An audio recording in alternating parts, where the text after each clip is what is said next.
ton voisin, la gloire de Dieu. La gloire de Dieu.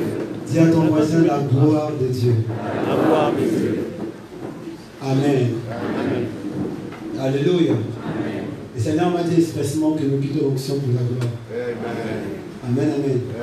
Il y a des gens qui vont rentrer dans leur maison sous la gloire et sous l'onction. Je vous dis, il y a des ceux qui iront en extase. D'autres seront ravis en esprit. Et Dieu leur montrera leur destinée. Dieu leur montrera des choses qui arriveront dans les nations. Parce qu'en ce jour, Dieu élève un peuple. En ce jour, Dieu élève une génération. En ce jour, Dieu commence une histoire. Alors je vais être un peu bref dans mon message pour me permettre de faire ce que le Seigneur me demande de faire. Mais je suis très convaincu qu'aucune maladie ne résistera à la puissance du nom de Jésus. Est-ce qu'il y a des malades dans ces lieux? Il y a des gens qui ont des kystes, qui ont des problèmes avec leurs jambes, qui ont des jambes courtes que les autres, qui ont pas avec les oreilles, n'arrivent pas à entendre, qui ne voient pas clairement. Est-ce que ces gens sont ici présents? Est-ce qu'il y a une personne qui est sourde, qui a une oreille qui n'entend pas? Tu la lèves ta main, je te vois. Si tu es dehors, l'autre oreille gauche ou droite n'entend pas. Lève ta main droite, je te vois. Si tu es là. Ok, il n'y a personne. Il y en a? Il est où la personne?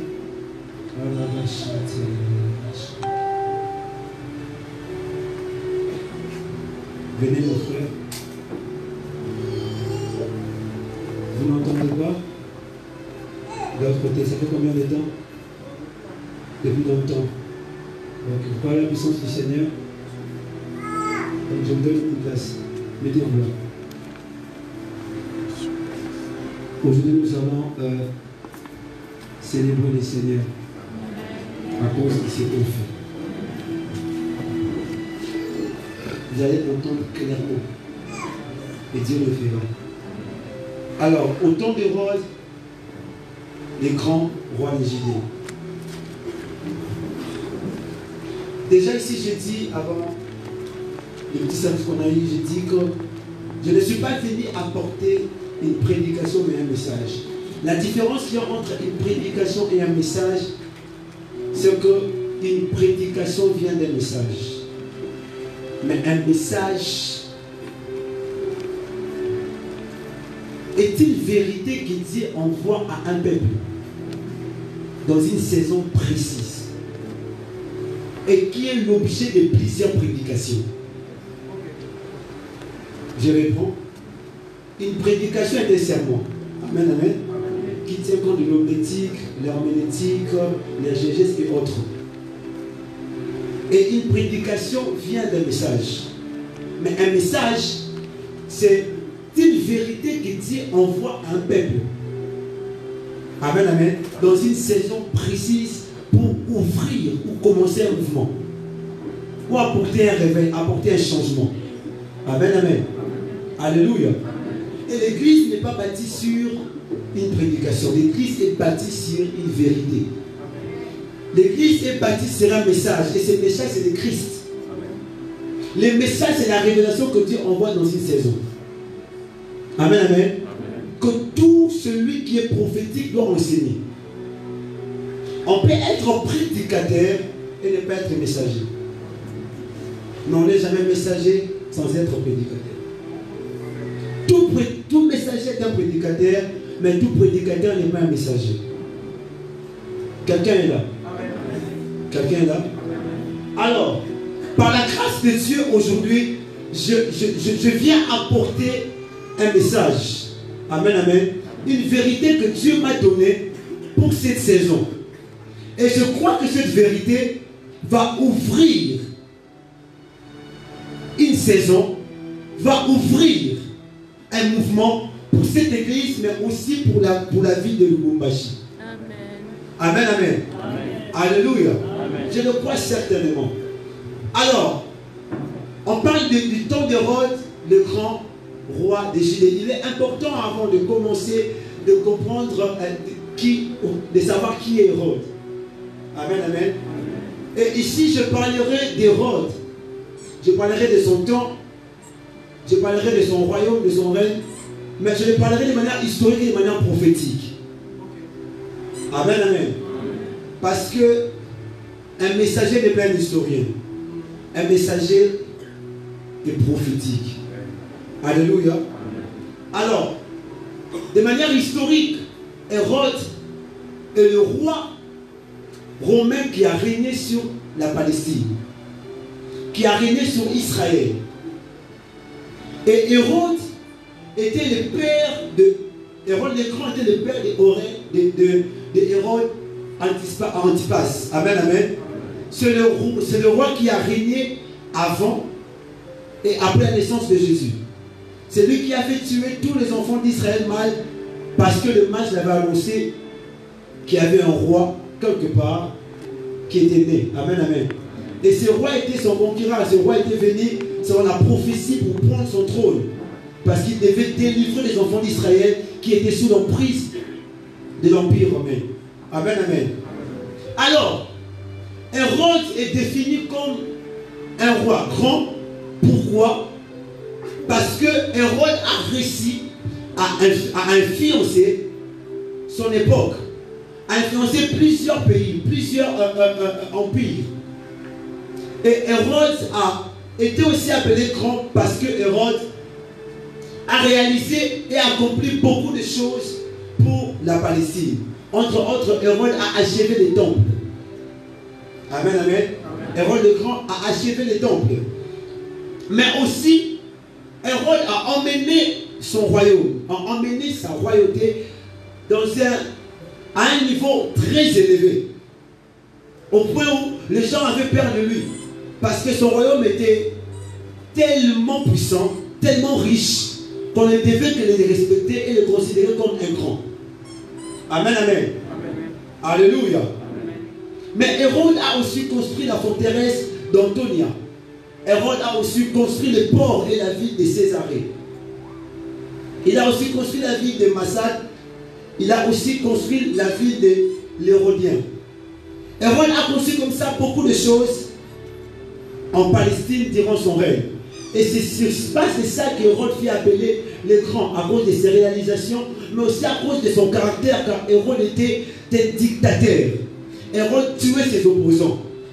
Et l'histoire nous rend compte qu'Hérode a tué sa femme à la fin de sa vie. Donc c'est un méchant. Hérode a rempli Israël de la corruption. Son pays était, son royaume était riche parce qu'Hérode dépouillait d'autres royaumes. Hérode volait. Et même la Bible confirme cela qu'il était un roi qui tuait un assassin. La Bible relate que Hérode a fait tuer plusieurs enfants en Israël. C'est comme ça qu'on nous présente Hérode. Et prophétiquement, Hérode nous parle de quelqu'un. Hérode nous parle d'une personne. Mais avant d'y arriver, j'aimerais nous emmener à comprendre qu'est-ce qui caractérise ou qui caractérisait le temps d'Hérode. Quand on parle du temps d'Hérode, quand on met les gars au temps d'Hérode, ça va nous faire comprendre exactement dans quelle situation, dans quelles conditions l'ange Gabriel est venu vers Zacharie. Amen, amen. Qu'est-ce qu'Israël vivait? Qu'est-ce qu'Israël était à la période où Hérode régnait? Et quand nous comprenons cela, nous comprendrons pourquoi est-ce que le Seigneur devait envoyer un ange et précisément à Zacharie. Pourtant, Zacharie n'était pas le seul et l'unique sacrificateur. Amen, amen. Pourquoi est-ce que Dieu a rendu, pourquoi est-ce que Dieu devait envoyer un ange, pas dans une nation, mais dans une famille? Parce que Dieu n'a pas envoyé Gabriel dans la nation d'Israël. Dieu a envoyé Gabriel dans la famille de Zacharie. Quelqu'un est là? Alors, le temps d'Hérode, déjà comprenez que le temps d'Hérode fait partie des 400 ans de silence de Dieu en Israël. Ce temps, on l'appelle aussi, chez les théologiens, les 400 ans de silence de l'écriture. Amen, amen. Où aucune voix prophétique ne s'est levée. Aucun prophète n'était envoyé par Dieu en Israël. Aucun. Il y avait le silence pendant 400 ans. Dieu ne parlait pas. Amen, amen. Et durant ces 400 ans, beaucoup de choses se sont passées en Israël. Ça n'a pas été facile pour Israël. C'était un moment très sombre pour Israël. Et prophétiquement, ça réveille un temps. Amen, amen. Ça révèle un temps prophétiquement. Mais avant d'y arriver, je vais vous expliquer ce qui s'est passé pendant les 400 ans. Mais je ne saurais pas réciter toute l'histoire. Faute de temps, je vais dire l'essentiel.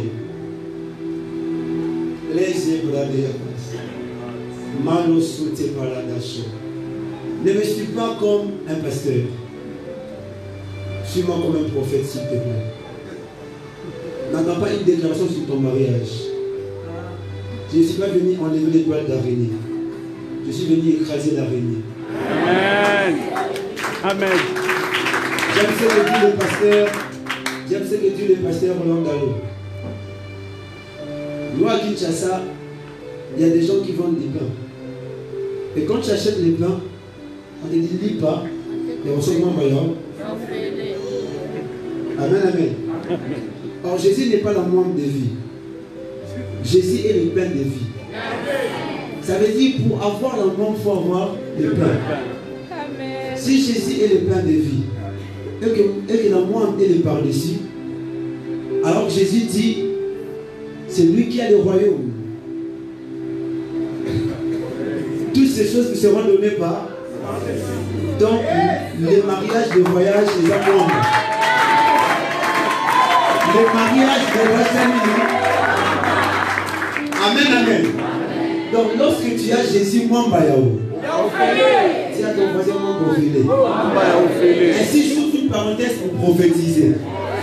J'ouvre une parenthèse pour déclarer qu'il y a des gens qui vont voyager Yao. Il y a des gens qui vont se marier Yao. Il y a des gens qui auront du travail Yao. La richesse sera élargie Yao. Tu auras un ancien de ville Yao. C'est le ferraille Yao. Acclame très fort pour Jésus.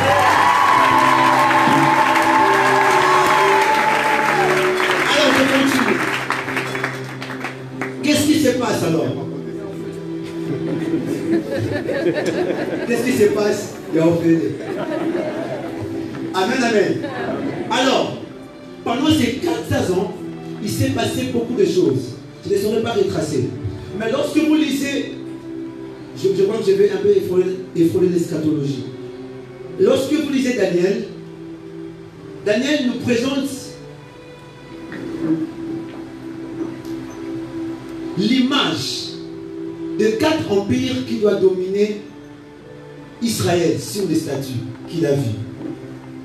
Mais ces statues-là aussi, eschatologiquement, parlent des nations. Amen, amen. Là maintenant, c'est Amen, amen. Des nations qui seront renversées par la pierre qui est Christ.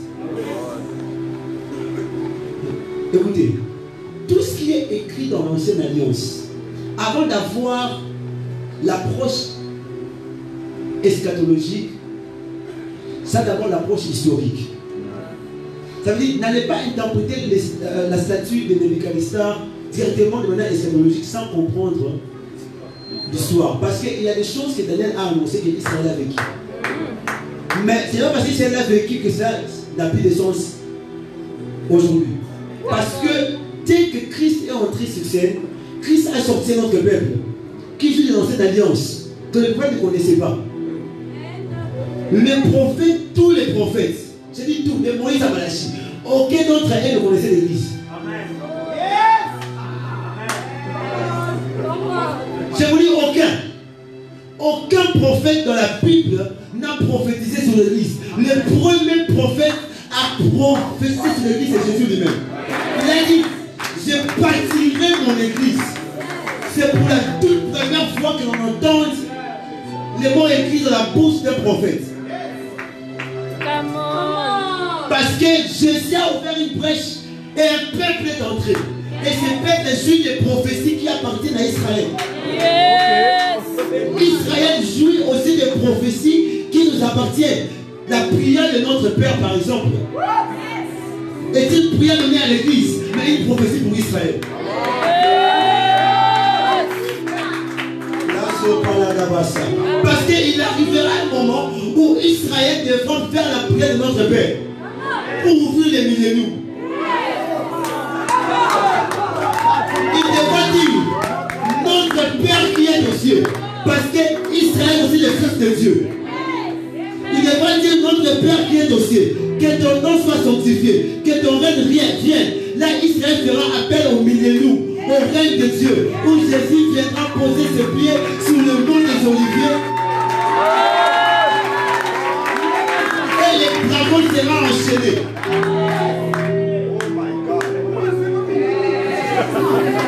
Ils diront que ton règne vienne, que ta volonté soit faite sur la terre comme au ton nom original de Père laisser.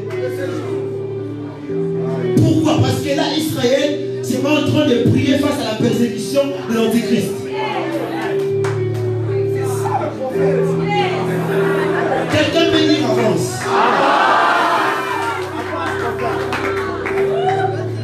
Bon, je regarde dans les rôles. Alléluia. Maintenant, écoutez. Ici, déjà maintenant, je retrace les tableaux historiques. Après Malachie, il y a eu des empires qui ont dominé Israël. Il y a 4 empires qui ont fait souffrir Israël. Il y a l'empire babylonien, il y a Médo et Perse, il y a l'empire grec et romain. Amen, amen. Ce sont les 4 empires qui ont dominé sur Israël. Alors ici, je vais parler de l'empire grec. L'empire grec a dominé Israël par le roi Alexandre le Grand. Amen, amen. Et c'est par ces rois, c'est pendant la période de ce roi que même les Grecs a été reconnu comme la langue officielle en Israël. La langue d'échange culturel et socio-culturel. Amen, amen. C'est là même que les Hébreux ont appris à parler le grec plus que même ils parlaient plus le grec que le grec. Amen, amen. Et c'est même là que la Bible a été écrite en grec. La version 70. Amen, amen. Parce qu'ils étaient sous l'emprise d'une royauté, d'un empire. Alors, à chaque fois qu'Israël était dominé, Israël subissait des modifications. Amen, amen. Il perdait l'essence de la divinité du sacerdoce. Il se conformait au royaume qui les dominait. Amen, amen. Et après le règne d'Alexandre, parce que lorsque Alexandre régnait sur Israël, il y avait avec lui 4 généraux. Et ces 4 généraux, après la mort d'Alexandre le Grand, ces 4 généraux ont pris des relèves. Et ils ont divisé les mouvements d'Alexandre en 4 branches. Et c'est comme ça qu'ils ont été renversés aussi par l'Empire romain. L'Empire romain a pris des relèves et on a eu Hérode le Grand. Ok? Amen, amen. Amen. Alors, pendant cette période de 400 ans, il n'y a pas eu que ça. Il y a eu ce qu'on appelle le mouvement de faux serviteurs de Dieu. C'est en cette période qu'on a les livres apocryphes. Les livres que les scribes n'ont pas validés. Qui ont été des apocryphes. Ils ont mis à côté. Pourquoi? Parce que l'histoire dans ces livres apocryphes qui sont rencontrés sont des histoires vraies, mais des histoires non inspirées, parce que ces livres ont été écrits par des personnes qui n'ont pas reçu l'appel de Dieu, mais qui sont autoproclamés serviteurs de Dieu parce qu'ils voulaient leur propre volonté défendre, repousser Alexandre, repousser Hérode. Raison pour laquelle on n'a pas validé ces livres, on les a appelés apocryphes. Et d'ailleurs, si j'avais le temps, je vais vous faire une démonstration entre le livre des Judites, amen, amen, et la vérité biblique. Judith a menti plusieurs fois au nom de Dieu. Alors, comment voulez-vous qu'on valide un livre dans lequel il y a des mensonges au nom de Dieu? Donc, c'est clair. Amen, amen. Donc, en cette période-là, il y a eu des faux appelés. Retenez bien l'époque de Jésus, parce que quand j'entends les prophéties, vous allez comprendre de quel temps il s'agit. Il y a eu des faux appelés en cette période-là. Quelqu'un me comprend? Il y a eu des faux appelés. en cette même période de 400 ans. La sanctification a continué. Mais Dieu n'exauçait plus les prières. Parce que Dieu était resté silencieux. Mais pendant cette période, je ne vais pas aller loin, pendant cette période de 400 ans, il y avait aussi la présence de Zacharie et d'Élisabeth. Amen, amen. Alléluia. De Zacharie et d'Élisabeth. Les Juifs savaient que nous sommes dominés par Rome. Mais il y a une prophétie qui dit qu'un roi viendra. Et quand il viendra, il nous délivrera. Quand il viendra, il nous sauvera. Frère, des fois vous connaissez les Juifs. Quand vous lisez Jean, il est venu, c'est les siens. Ils en ont rejeté. Les Juifs vraiment ont rejeté Jésus. Si toi tu étais Juif, tu allais les rejeter. Je te dis, j'assure. Tu allais les rejeter autant que tu allais les rejeter bien propre. Vous savez pourquoi? Parce que les Juifs s'appuyaient à la doctrine, s'appuyaient à la loi et aux prophètes. Et lorsque Jésus est venu, Jésus ne correspondait pas à ce qu'eux disaient. Les Juifs n'avaient pas même un Jésus spirituel guérissant les malades. Les Juifs attendaient un Messie politique qui viendra s'asseoir sur la chaise de Rome et gouverner politiquement la peuple. Les Juifs s'attendaient à un Messie qui va rassembler les peuples. Parce que 10 ans avant Jésus, il y a eu un homme, ça m'a échappé, qui a rassemblé la foule, qui a rassemblé les chaînes. Il y avait au moins 4 000 personnes à sa suite, ou 10 000. Il les a rassemblés pour se révolter contre Rome. Mais le roi d'Antoine a étouffé cela. Et il s'attendait à ce que Jésus vienne de la sorte. Vous voulez dire, vous voulez donner un peuple comme ça parce que il a agi comme il fallait. Ce n'est pas Israël qui a mal fait. C'est Jésus qui a fait esprit. Enfin, d'ouvrir une brèche pour l'Église. C'est pas respect à l'Israël, s'il vous plaît. Amen, amen. Alléluia. Amen, amen. Maintenant, ils attendaient un Jésus politique, mais un Jésus spirituel. Bon, comment croire? Comment croire? Parce que tu n'es pas un Jésus politique, mais spirituel. Et tu me dis que tu as 12 disciples, parmi lesquels il n'y a même pas un soldat. Et puis on va te dire, mon royaume n'est pas de cette terre.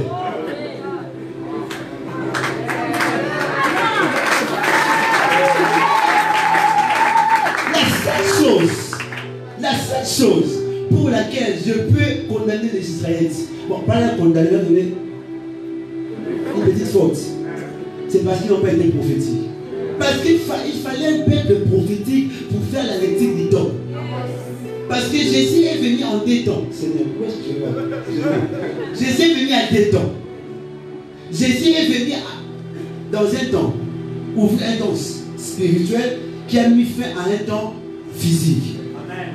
Afin que par ces temps spirituels où son royaume spirituel sera établi, s'ouvre un temps où son royaume spirituel sera établi sur le physique. Amen. Ça veut dire quoi? Les Jésus qui a ouvert un temps spirituel, on appelle les temps de l'Église, devait revenir. Devait revenir, amen, amen, dans ce qu'on appelle les milléniaux. Là maintenant, il va répondre aux critères des Juifs. Raison pour laquelle ils vont l'accepter. Parce qu'ils ne seront pas un Jésus que nous avons eu. Ils auront un Jésus politique qui va s'asseoir sur la chaise et qui va lier le roi des... il va lier l'antichrist. Il va l'enfermer. C'est donc quand ils viendront comme ça, les Juifs ne vont même pas discuter. Voilà, c'était calmement. Mais pendant ces 400 ans, il y avait aussi ce qu'on appelle la croissance de mouvement. Amen, amen. La croissance des mouvements. Ou encore la croissance des plateformes doctrinales. Écoutez par exemple, je vous dis une chose. Si je dois comparer ces temps d'entre-temps, je dirais que pendant ces 400 ans, il y a eu une croissance des églises et des ministères. Parce que pendant ces 400 ans, c'est alors qu'on a eu des pharisiens. Ça veut dire, Malachie n'a pas connu les pharisiens. Les pharisiens sont nés pendant la période des 400 ans. Parce que pendant cette période, le peuple était comme orphelin. Maintenant, il y avait des gens, à part ceux qui sont rangés du côté de l'armée, les Maccabées, les idées des autres, et aussi des gens qui voulaient se ranger pour enseigner la doctrine et la loi, pour préserver les Israélites. Mais quand on n'a pas l'esprit de Dieu, on enseigne des bêtises. Quand on n'a pas l'esprit de Dieu, même quand la bonne volonté est là, c'est des récits qui s'opposent. Pourquoi chaque prédicateur a monté les effets pour la peine de Dieu? Quand tu as un SMS, reste à la maison, attends la peine de Dieu.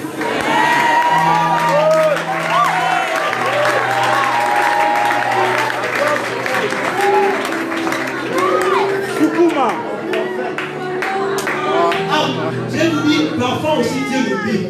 Il te pipe pour t'arrêter. Mais après il va t'appeler. Ah oui, à peine c'est un songe.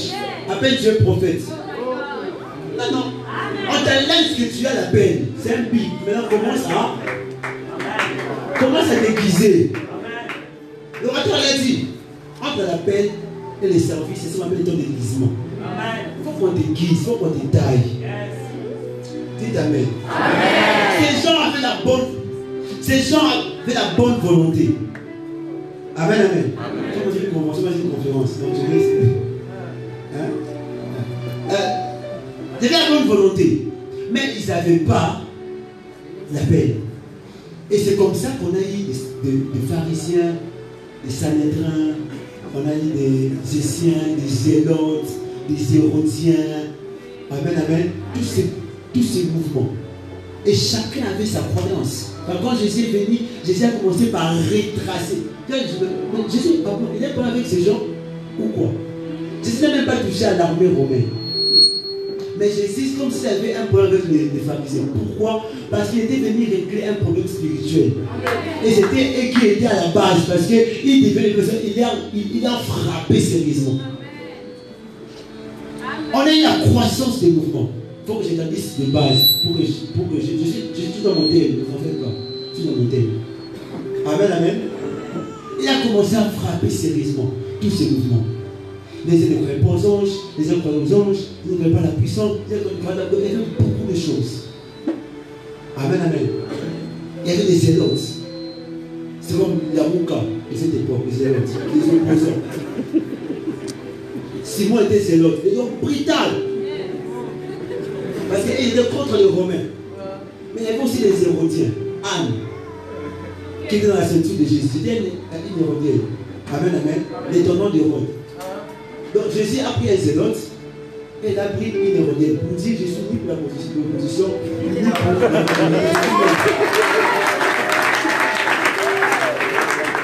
Comment les Juifs avaient quand même raison. Nous, on veut combattre ces gens. Toi, tu peux encore. Amen, amen. Mais quelque part, étant Dieu et moi son peuple, il a allé dire à ces renards. Il disait bon. Non, pourquoi non Jésus n'est pas venu? Parce que Jésus n'est pas venu, comme je dis, enlever le peuple d'araignée, mais écraser l'araignée. Le peuple n'était pas Hérode. Hérode représentait un système, amen, amen, qui allait transcender dans les spirituels. Jésus était venu régler un problème. C'est celui qui était au-dessus d'Hérode, le diable. Parce que Jésus savait que Rome deviendra un système. Ici, moi, je suis dans le prophétique. Jésus savait que Rome deviendra un système. Un système qui va dominer le monde. Un système qui sera en opposition à Israël. Jésus le savait. Jésus ne voyait pas le présent, il voyait le futur. Parce qu'il était un prophète. Il n'est pas venu régler d'abord le compte à Rome, mais d'abord au diable qui initiait, qui est la force de ce système. Amen. Amen, amen. Dites amen très fort. Parce que ce système de Rome a commencé depuis Nimrod. Nimrod est la représentation directe de l'Antichrist. Et quand on parle aujourd'hui, lorsqu'on parle de la mondialisation, cela a été prophétisé par Nimrod. Parce que Nimrod est le premier roi à initier la mondialisation. Mon frère, ça va? A initié la mondialisation.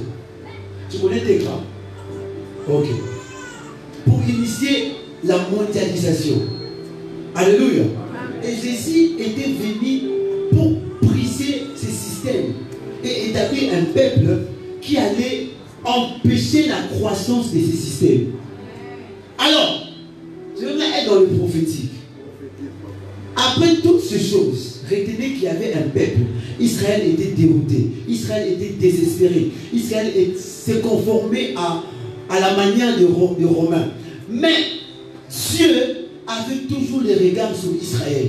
Parce qu'il savait qu'à un temps donné, il devait transformer, changer les choses. Mais lorsque Dieu regardait Israël, Dieu ne voyait pas le peuple d'Israël. Dieu voyait un peuple dans ses peuples.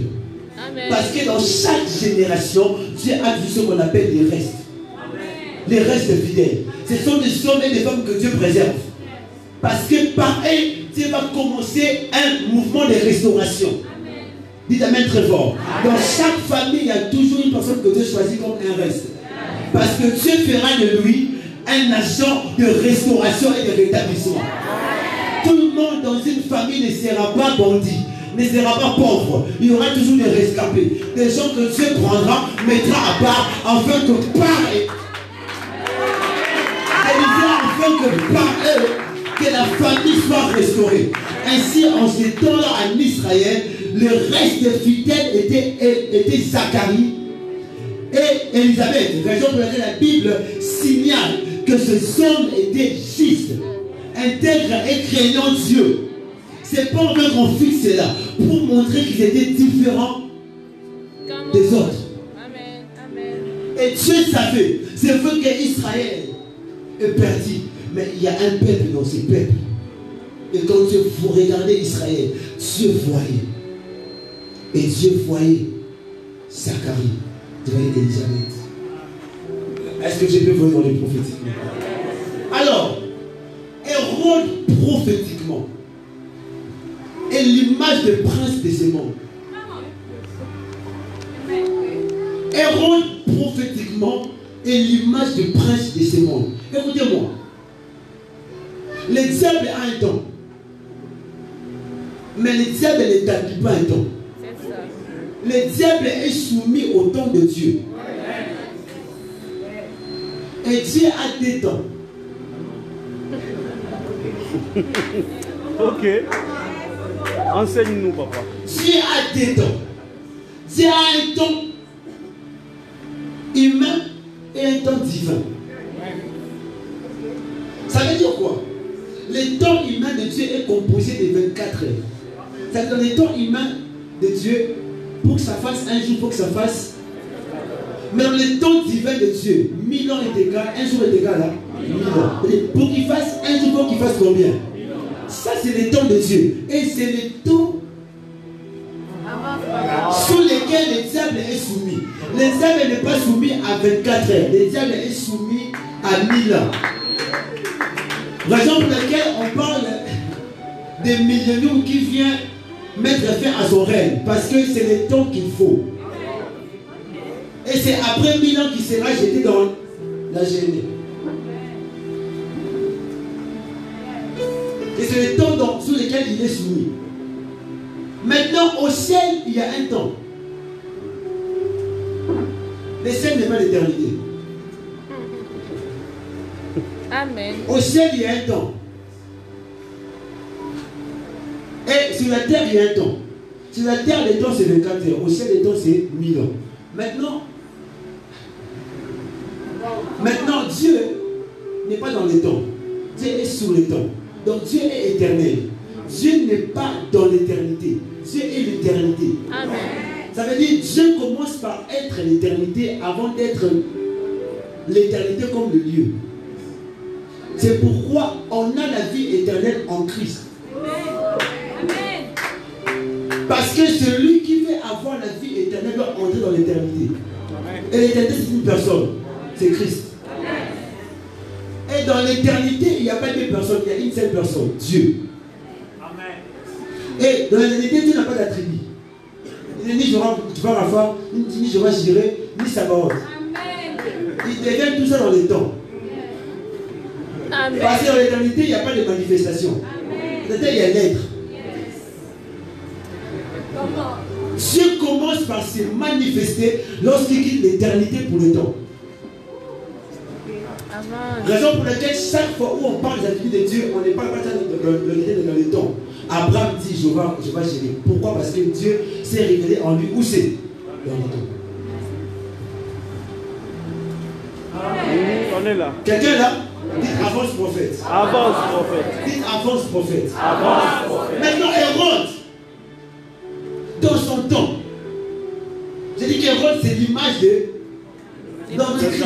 Voilà, l'Antichrist c'est l'esprit du mal. Parce qu'il déclare le monde est sous l'emprise du malin. On appelle le diable le prince de ces mondes. Le diable a un temps. Et Dieu laisse le diable au diable le temps de dominer. Amen, amen. Amen. Je vais vous choquer avant d'avancer. Jésus n'est pas le roi du monde.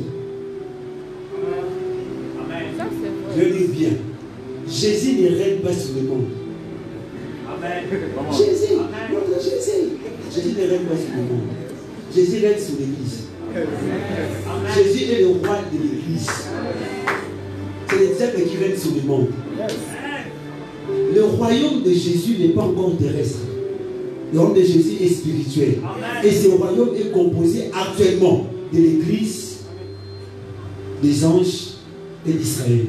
L'église n'est pas le royaume de Dieu. L'église est un peuple faisant partie du royaume de Dieu qui est composé de 3 peuples. Amen. Avance, prophète. Amen. Raison pour laquelle jusqu'à présent on demande que ton règne vienne. L'église est là. Mais Jésus sera le roi du monde au millénium. Parce que là, nous viendrons avec lui et les anges où c'est en Israël. Et le royaume sera complet. Et quand le royaume est complet, il n'y a plus de place. Mais maintenant, les aides règnent. C'est Hérode qui règne. C'est le mal qui règne. Et lorsque Hérode règne, il y a des faux prophètes. Amen. Lorsque Hérode règne, il y a la croissance des faux mouvements. Amen. Lorsque Hérode règne, il y a la mort dans la peau. Lorsque Hérode règne, lorsque Hérode règne, il y a la croissance des fausses doctrines. Lorsque Hérode règne, il y a des faux appelés. Lorsque Hérode règne, il y a les mal qui s'accroît. Lorsque Hérode règne, au temps d'Hérode, même le sacerdoce a été profané. On a sacrifié un taureau sous l'autel. Lorsque le mal règne, pendant le règne du diable, même le sacerdoce est profané. Il y a des gens qui n'ont aucun respect pour l'œuvre de Dieu, pour les ministères. Aucun. Aucun. Frère, il y a une différence entre craindre Dieu et craindre Dieu avec tremblement. Il y a des gens qui craignent Dieu, mais qui n'ont pas un tremblement. Le tremblement, ça veut dire quoi? Je crains Dieu, mais à un point où, à un point inimaginable. Alléluia. Dites Amen très fort. Amen. Dites Amen très fort. Autant de rôle, c'est le mal qui s'accroît. C'est le mal qui grandit. Mais écoutez, je vais citer, écoutez-moi très bien. La cité, oui, où la Palestine représente le monde. Représente les mondes dans lesquels nous sommes. Parce que dans chaque récit biblique, dans chaque histoire biblique, il y a une prophétie pour l'Église et pour les temps de la fin de manière indirecte. Amen. La cité est l'image du monde. Et c'est là que Hérode construisait. Écoutez, l'île de force de la puissance du malin, c'est l'architecture. Amen. C'est pourquoi on a l'impression que les formations ont dérempli nos églises. On nous a même imposé une manière de bâtir à la pyramide. Pourquoi? Parce que c'est Hérode qui est en train de dominer. C'est Hérode qui est en train de régner. C'est Hérode qui est en train de prendre possession. Mais j'aime une chose. Pendant que Hérode dominait sur la Judée, il y avait un peuple composé de 2 personnes, Zacharie et Élisabeth. Ce peuple était stérile. Ce couple était stérile.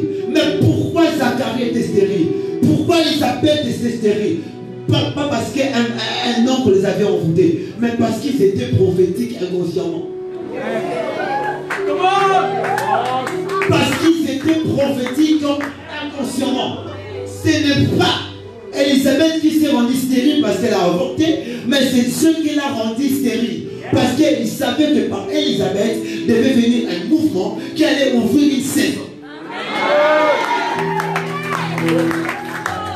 La stérilité d'Élisabeth représentait les 4 ans de silence d'Israël.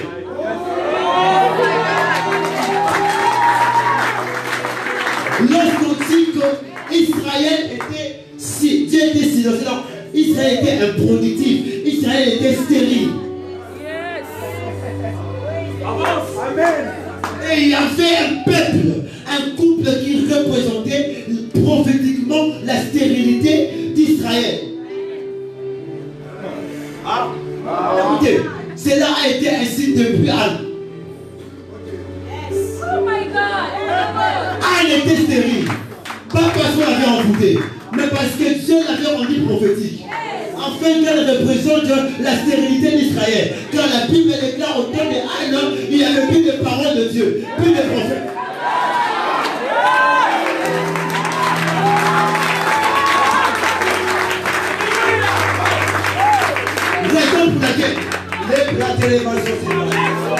Raison pour laquelle, tant que Anne n'avait pas compris cette dimension prophétique, sa prière n'allait pas être exaucée. Il fallait qu'Anne comprenne qu'elle n'est pas stérile pour elle-même, mais elle est stérile pour Israël.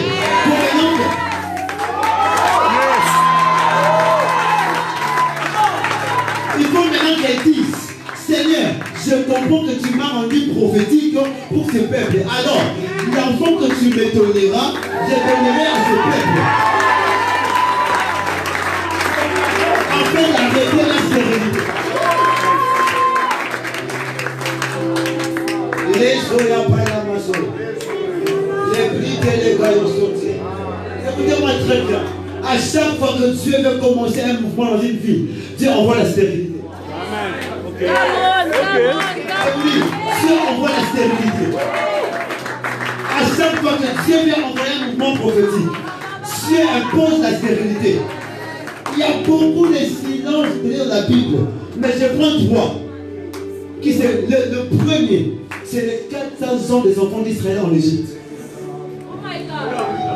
Ces 400 ans étaient prophétiques.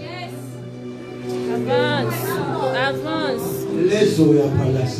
C'est après 400 ans de stérilité que Dieu voit un prophète, Moïse, pour commencer un mouvement.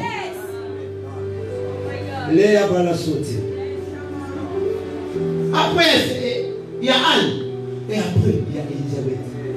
Écoutez-moi très bien, je vais vous dire une chose. Je m'en vais finir. Et je vais finir.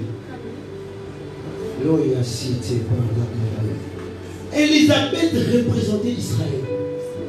Vous savez pourquoi Dieu n'a pas été envoyé devant un autre sacrificateur qui est Zacharie? Pourquoi? Mais Zacharie n'est pas le sacrificateur. D'ailleurs, il fallait qu'il y ait tirage au sort. Et d'ailleurs, avant Zacharie, il y a des sacrificateurs qui ont rendu les services. Parce qu'il fallait faire ces services par an. Et il y avait beaucoup de sacrificateurs au point où cette chance ne réglait qu'une seule fois. Mais pourquoi Dieu n'a pas parlé aux autres? Pourquoi Dieu a entendu Zacharie? Parce qu'il était le seul sacrificateur à être prophétique. Il était le seul. Donc par sa femme, il représentait Israël. Il était stérile. C'était la même condition que Israël avait spirituellement. Et Dieu attendait un homme prophétique dans sa présence qui représente son peuple afin de lui annoncer le mouvement qui viendra délivrer son peuple. Amen. C'est pourquoi quand il a dit à Zacharie, tu auras un enfant semblable Jean. Zacharie a dit, comment cela se fera? Parce que Zacharie a voulu faire d'une situation nationale une situation personnelle. Come on. Il ne s'agit plus de sa stérilité. Non, il s'agit de la stérilité de tout un peuple. C'est pas pour Zacharie que Dieu le fait. Dieu le fait pour Israël. Écoutez-moi, il y a des souffrances que tu vis. Il y a des choses que tu vis. C'est pas parce que tu es méchant, pas parce que tu ne crains pas Dieu, mais parce que tu es prophétiquement l'image d'un père qui vient te sauver par toi. Amen.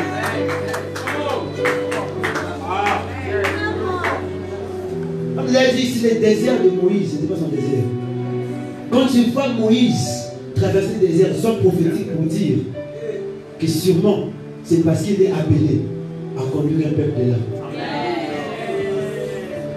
Et l'ange l'a dit, c'est fini par ici, on l'appellera Jean-Baptiste. Qui est Jean-Baptiste? Jean-Baptiste ici n'est pas une personne. Jean-Baptiste c'est un mouvement. C'est le premier mouvement qu'on n'a jamais vu dans la Bible avant lui. Jean-Baptiste c'est qui? C'est un mouvement. Et Élisabeth et Zacharie c'est qui? C'est l'Église.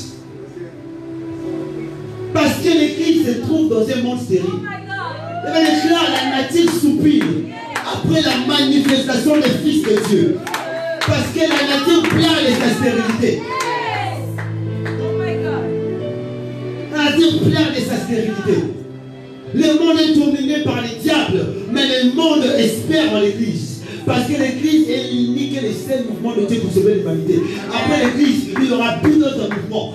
Raison pour laquelle l'Église n'échouera jamais.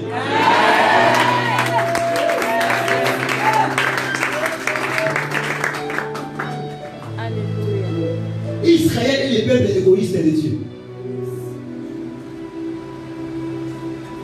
Dieu traite avec Israël sans faire de lui un instrument pour sauver d'autres peuples. Mais l'Église est le peuple missionnaire. Quelqu'un dit amen. Amen. Non, écoutez mon frère. Dieu dit qu'il naîtra Jean. Même pour que Jean arrive, il faut qu'il y ait un ange qui apparaît. Et qui est l'ange? Mon frère, accordez-moi quelques minutes. Juste ici. Qui est Jean? Qui est l'ange? Parce qu'il faut qu'il y ait un ange qui annonce l'arrivée de ces mouvements à Zacharie et à Élisabeth. Parce qu'à chaque fois que Dieu veut faire un mouvement, envoyer un mouvement dans l'église, Dieu envoie des hommes pour l'annoncer. Mais qui sont ces anges? Qui est l'ange Gabriel que Dieu a envoyé vers Zacharie et vers Élisabeth?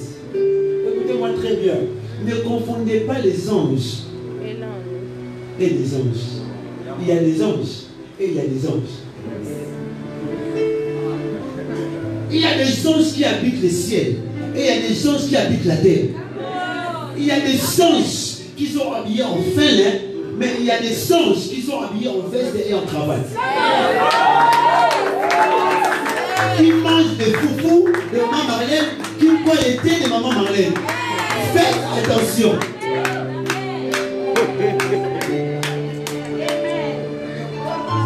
La Bible déclare, l'Esprit dit, écrit aux 7 anges des 7 églises. Je suis venu réformer une chose. Les 7 anges des 7 églises ne sont pas les 7 pasteurs. Ils ne sont pas les 7 pasteurs. Être un pasteur ne veut pas de toi un ange. Un ange veut dire angelos. Ça veut dire messager. Un ange n'est pas d'abord un pasteur. C'est celui qui a un message à donner. Lorsque Dieu disait à Jean, écrit aux 7 anges, voulait dire écrit aux 7 messagers, aux personnes qui doivent transmettre ce message au peuple. On a beaucoup de pasteurs aujourd'hui, mais on a peu de messagers. On a beaucoup d'archibishops, mais on a peu de messagers. On a beaucoup de bishops, archibishops, trishops, quadrishops, mais on n'a pas de messagers. Et là où il n'y a pas d'anges, il n'y aura pas de gens. Oh my God. Je suis Gabriel. J'ai pris l'avion pour venir à Lubumbashi. Pas comme un joueur de football. Pas comme un homme politique. pas comme un homme d'affaires, mais je suis venu comme l'ange que Dieu vous a envoyé, afin de vous annoncer la naissance de Jean-Baptiste. J'annonce à l'église rangée. La stérilité est aussi l'image de la soif, l'image du monde. Ainsi, je déclare au ministère Centre de Réveil Rangé que vous avez la position prophétique de la vie.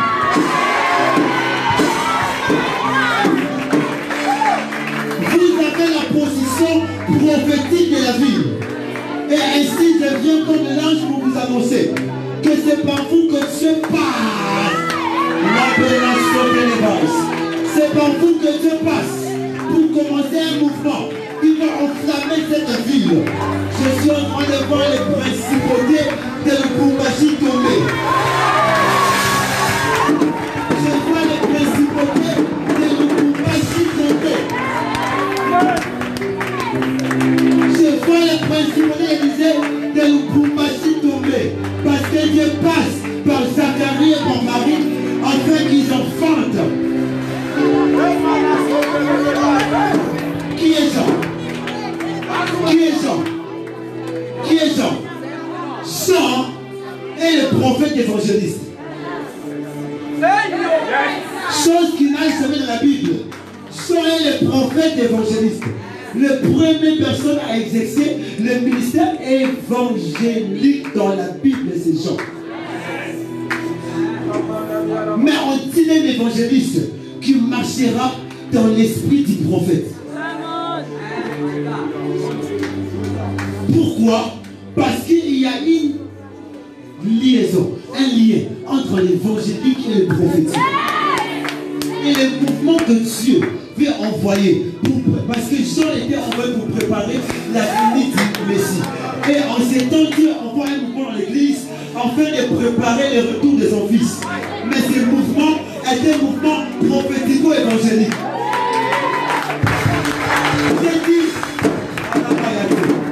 J'ai dit que le mouvement que Dieu envoie pour préparer le retour du Messie, c'est un mouvement prophético-évangélique.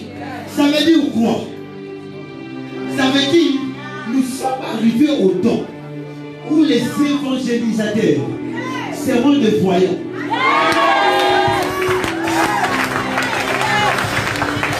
Nous sommes arrivés au temps où nous allons évangéliser comme Jésus devant la femme samaritaine.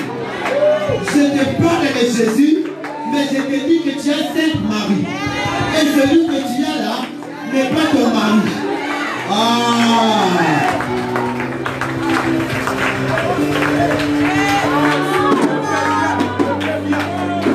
Tu as combien?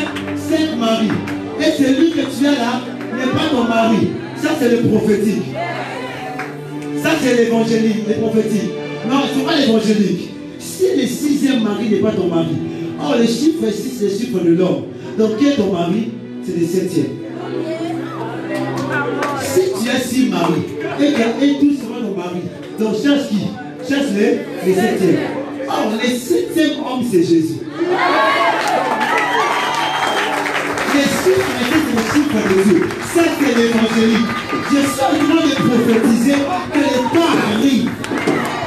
Est-ce qu'il y a l'équipe de gagnants d'âme du Raja ici? Est-ce qu'il y a des gens qui ont une passion de sable ici? Le mouvement que Dieu envoie n'est pas un mouvement qui se limitera sur les 4 nuits. Raison pour laquelle on l'a repoussé, on va élargir,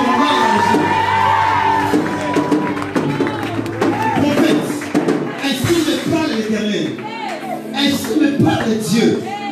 Les hommes viennent dans cette église pour être équipés, afin d'enflammer leur secteur, leur environnement. On viendra te chercher, pas parce que seulement tu as suivi sur Facebook, mais à cause de l'impact de tes fils dans la société.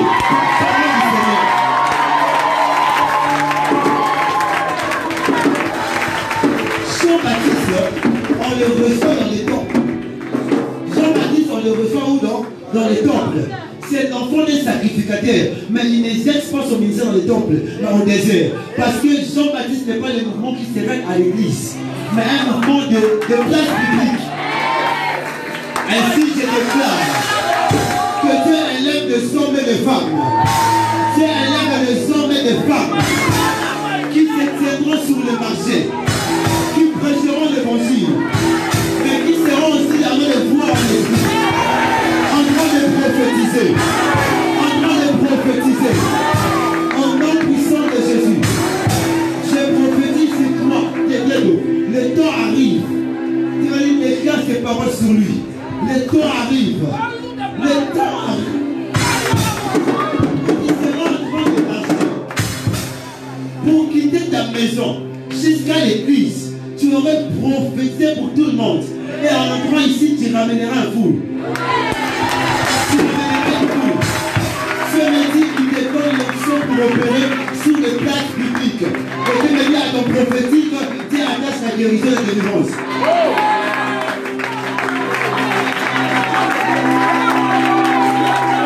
Autant que tu as la foi pour prophétiser, Dieu te communique un don de foi, en fait d'arracher les béquilles de paralytiques, les cieux des atteintes de souffrance, les sous-entendements, parole du Seigneur.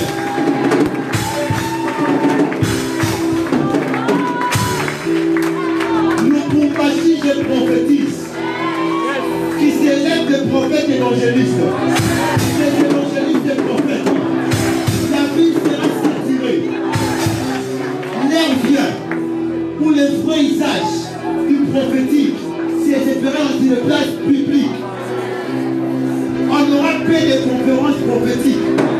On aura beaucoup de mouvements évangéliques prophétiques. Combien de païens savent que nous sommes à l'accomplissement de Joël 2:28? Combien de païens le savent? C'est-à-dire les chrétiens qui les subissent. Le temps arrive. Le temps arrive où les païens vont subir. Les païens vont subir. J'aime une chose. Lorsque Joël 2:28 s'est accompli, dans Acte 2, ce n'est pas si le 120 que Pierre a prophétisé, mais c'est sur les païens que Pierre a prophétisé. Ainsi je déclare, aujourd'hui, Dieu va t'ouvrir les yeux. Et quand tu sors, tu commences à voir, tu commences à prophétiser et à évangéliser.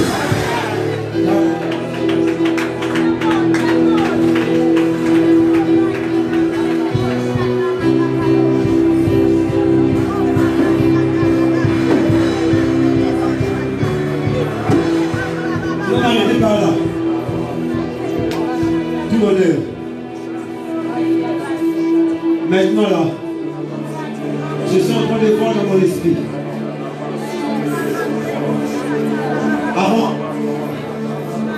Attendez, avant de prier pour le mariage, j'aimerais libérer des messages prophétiques seulement. Et je vais prier pour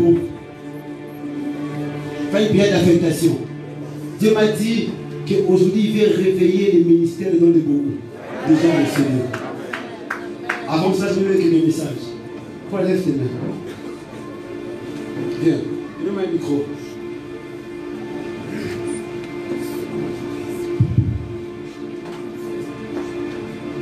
Tu vas bien? Tu connais Tegra? Oui, c'est ma petite soeur. C'est ta petite sœur. Oui. Là, il y a ça, pas de On avance en fait. Je vois Tegra avoir son diplôme cette année. Oui. Avance. Lorsque je te vis, je vis le Seigneur faire une chose dans ta famille. Oui. Et la vie de deux personnes que Dieu est en train d'épargner. Yes. La première personne, c'était Tegra. Yes. Amen. Parce que j'ai vu une flèche de mon regard la frapper. Mais Dieu me dit qu'il épargne. Yes. La deuxième personne que je vois Dieu parler, j'entends comme Marcel. C'est mon père. C'est votre père. Quand je vois Marcel, je vois à côté le 9 novembre. Yes. C'est quoi? C'est son anniversaire. Son anniversaire. Il est né le 9 novembre.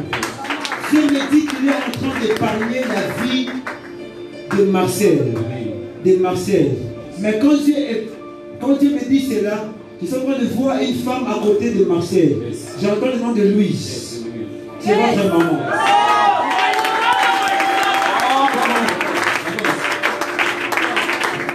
Lorsque je vois Louise, je vois les 2 juin. Elle est le combien? le 2 juin. Dieu me dit qu'il épargne Marcel à cause de Louise. Amen. Je vois Louise s'agenouiller, prier. C'est une femme de prière. Et Dieu m'a dit à cause d'elle, Dieu épargne la vie de Marcel. C'est ce que Dieu est en train de me dire. Mais Dieu entre dans ta famille.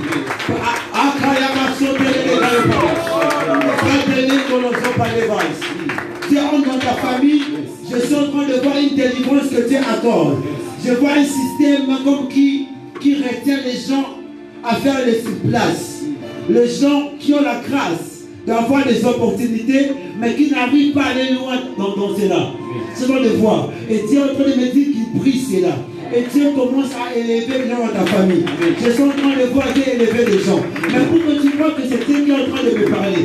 Je suis en train d'entendre Axel. C'est votre frère. Axel est marié. Parce que quand je vois Axel marié, je vois comme s'il a comme Siane. C'est Siane. Elle est sa femme. Dieu m'a dit qu'il commence par cet homme. Dieu l'élève. Mais quand je vois Axel, je vois Vanessa. Vanessa, c'est qui? Elle est où? Est-ce qu'elle peut venir? Dieu me dit qu'elle va élever cette femme. Voilà. Pendant que tu fais ça, je vois 14 mai, comme ça. C'est-à-dire 14 mai. Dieu me dit qu'il est en train de t'élever. Comme il aime toute la famille. Mais il est élevé Tenda. C'est toi, Tendai, c'est toi. Mais pourquoi j'attends Mukuna? C'est toi Mukuna. Comme la famille.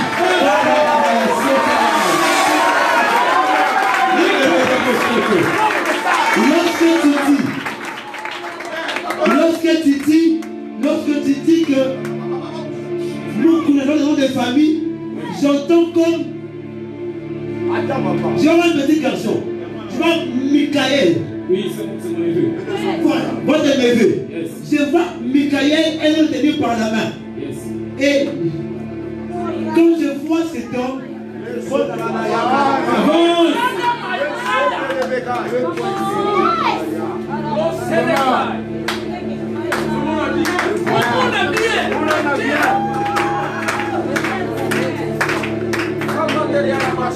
Amon, c'est qui? C'est mon frère. C'est le père de Mike. Le père de Mike.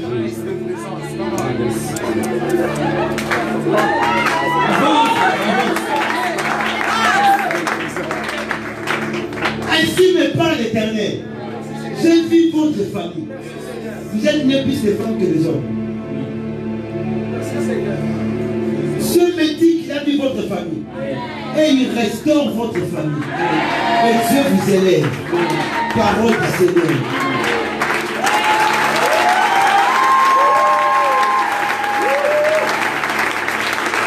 Je vais libérer un dernier message parce que les enfants de fort et on va prier parce qu'il va prier pour les malades.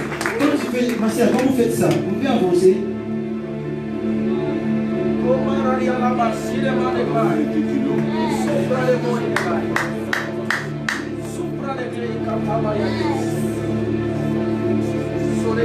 Hallelujah.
Comment vous appelez?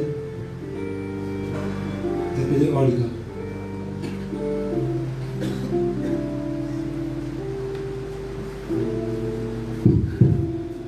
Lisez la continue à faire la mélodie. Tu peux me jouer la mélodie de Wabi Ukeno? C'est bon, continuez à jouer. Vous appelez Olga.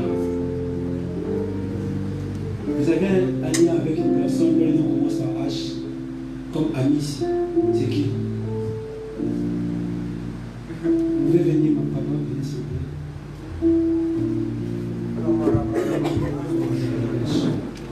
C'est pour vous que je vais parler, mais c'est dans ma feuille en second.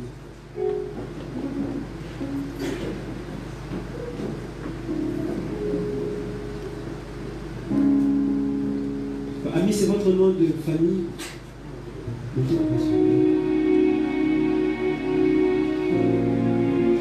C'est notre petit de vous dire. Merci, mon Dieu. Dina m'a dit de vous dire qu'il veut répondre à une prière que vous faites. Je veux qu'on fasse une prière à Dieu. Laissez-moi parler.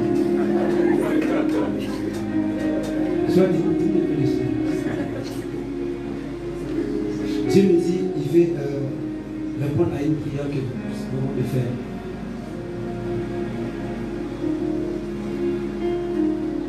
Je me vois comme à genoux, en train de prier.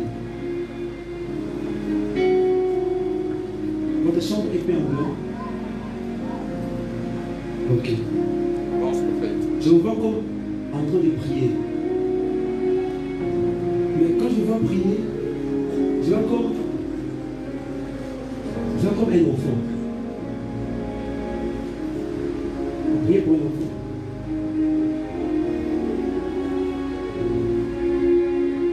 L'Esprit du Seigneur m'a dit que je suis ici pour vous. Dieu m'a dit de vous dire qu'il a écouté votre prière. Il a écouté votre prière. Et si je suis prophète de Dieu, parce que je le suis, donc paix des temps, vous allez témoigner.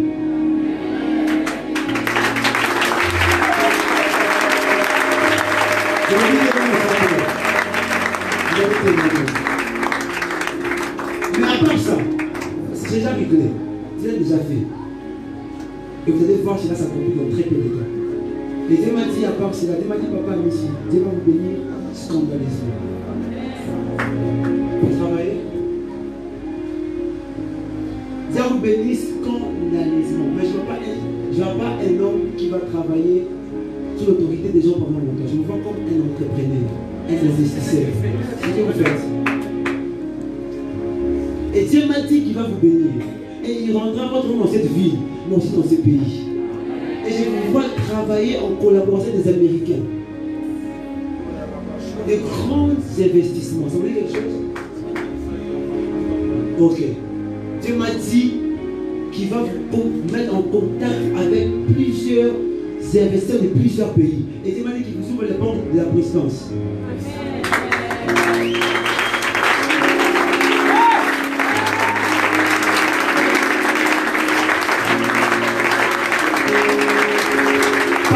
Mais pour que vous sachiez que Dieu parle par ses prophètes.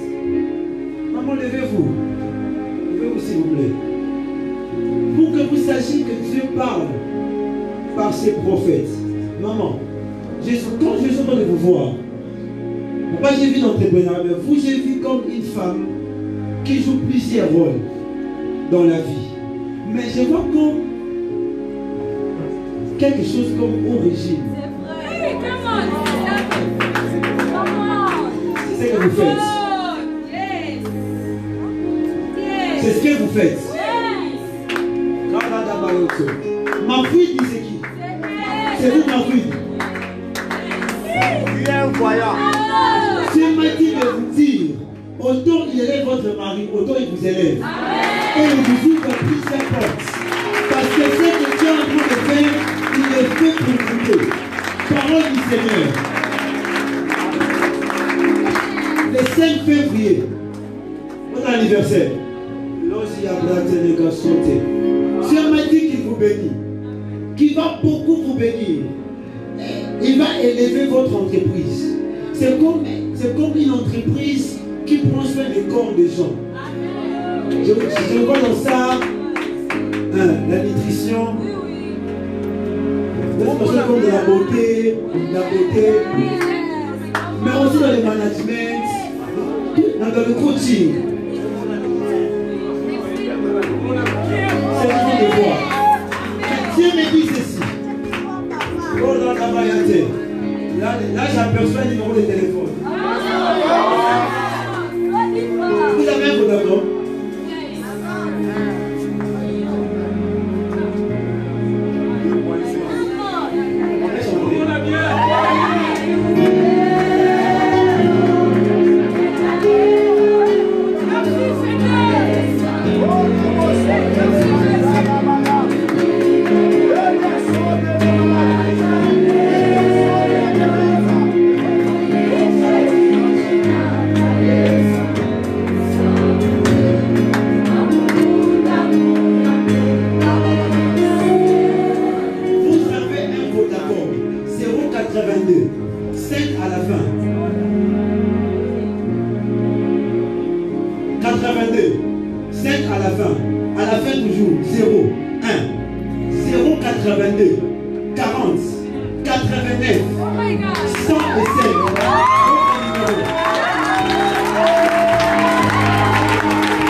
Vous êtes un serviteur de Dieu et Dieu va vous dire, quand cette saison mène, Dieu va vous rendre très stable financièrement. Que je suis en train de voir une nouvelle onction qui vient sur toi. Si vous mettez cette onction, fait deux choses. La première des choses, l'onction vous introduit à une autre dimension de la révélation. Parce que je suis en train de voir, l'entendre Dieu me dire qu'il vous donnera une réputation de docteur. Le docteur de la parole. Je suis en train de voir le prophétique et la puissance. C'est une prière. Dieu m'a dit, il doit nous accorder cela. C'est fait. Continue. Je vais arrêter par là, je vais prier pour ce couple.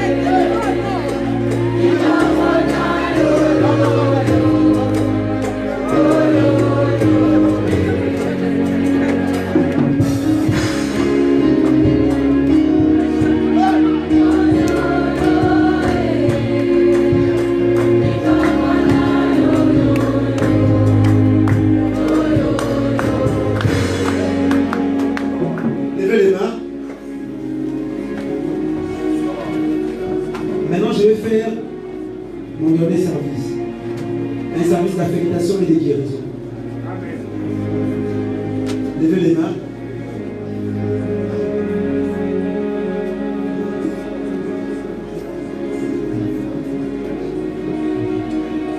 Levez les mains.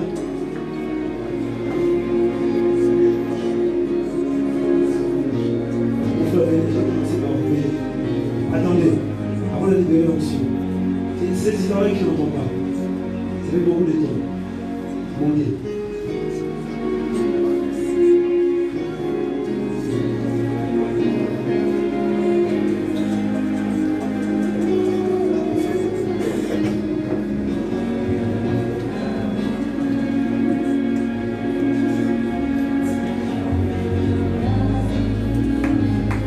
Au nom puissant de Jésus, je t'ordonne, oreille, ouvre-toi.